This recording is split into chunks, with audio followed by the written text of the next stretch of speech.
All right, this video is going to demonstrate the annual generator PM design. I'm looking for feedback on the design of this form.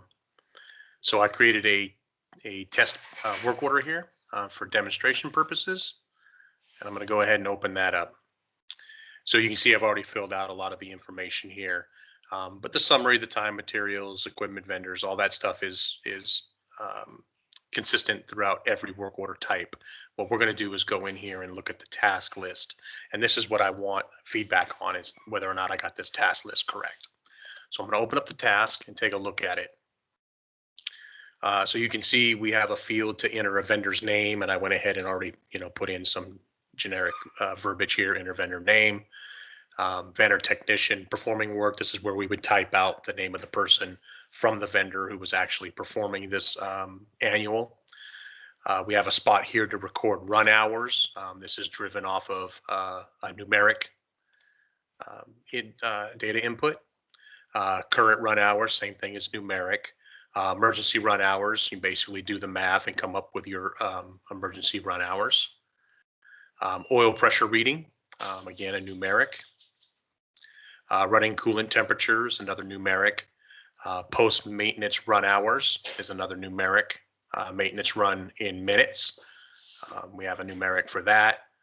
Fuel level in percent full, again, driven off of a numeric input. And then we get into some of the checks that we're doing. So check radiator and heat exchanger. This is set up to the pick list that is satisfactory, needs attention, needs immediate action, or NA. So you can pick what you want here. So the list of things that we're asking to be done is to check the radiator heat exchanger, asking if the radiator cap was replaced. This is just the yes, no input. Check the coolant. Was the coolant changed? We can indicate yes or no on that. Check the hoses and connectors. Were hoses replaced? Yes or no for that. Check the fan and drive pulley. Check the water jacket heater. Check for coolant leaks. Check the fuel tank, check water trap or separator, check fuel lines and connections. Were the fuel filters replaced? We got a yes, no there. Check the air filter. On this one, I put needs immediate action and then air filter replaced, yes. So I could just show that, you could say, okay, I found a problem here, and then here's what I did, right? Visual check of the turbocharger, check the exhaust manifold, check the oil. Was the oil replaced? Yes, no. Check the oil filters. Were oil filters replaced? Yes, no. Check the crankcase breather. Indicate whether or not oil samples were taken. Check the batteries. Were any batteries replaced? Check the battery charger. Check the annunciator alarms. Check start controls, check circuit breaker, check the transfer switch, test the transfer switch, a field to indicate whether or not we load bank tested this time, a field where we can list any repairs that we made. Again, this is just a free-form typing field, so you can list any repairs or deficiencies that were made during this PM. And then, is the equipment ready for service? This is basically just to remind us at the end to make sure that the transfer switch is in the right position and all of those things. So if we did have a need to run this in an emergency, it would run. So this is the list of fields in the order with which I believe we wanted them. And what I'm looking for is feedback on whether or not we got this right. Does something need to be moved? For instance, the last recorded hours, current run hours, emergency run hours, those make sense to sort of be together.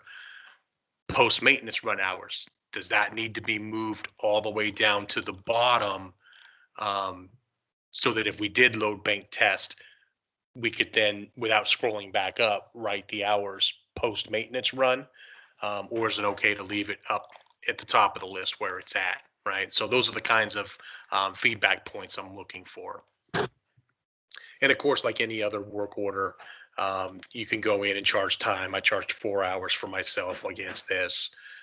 You can charge materials. I can charge an oil filter or air filter. I can make those charges to it. I could charge equipment, my vehicle or whatever I wanted to. I charged vendor, so I just put, we would actually use the name of the actual vendor who did this. And you see, I put in only $1 because the field worker probably won't know what the vendor cost per hour is, or maybe it's not even per hour, maybe it's per unit or something, right? So basically, I just put in $1 and say we were out there for 4 hours, and this just helps the section supervisor reconcile the invoices when they come in. And of course, if you wanted to take pictures or whatever, you could do that as well on the work order. So take a look at this. Let me know if I got it correct in the work order task. Um, and if there's any adjustments that need to be made, let me know. I'll make those. If this looks good, I'll create this in Maximo Production and we can start using it. And once we start using it, if we decide, okay, it actually would be better if we eliminated this field or added this field or moved this field, I can still do that. So it's not like we're painting ourselves into a corner here. I just want to make sure that I'm not putting it out if it's completely wrong. So anyways, take a look at this video. Let me know what you think and I will act accordingly. Thank you.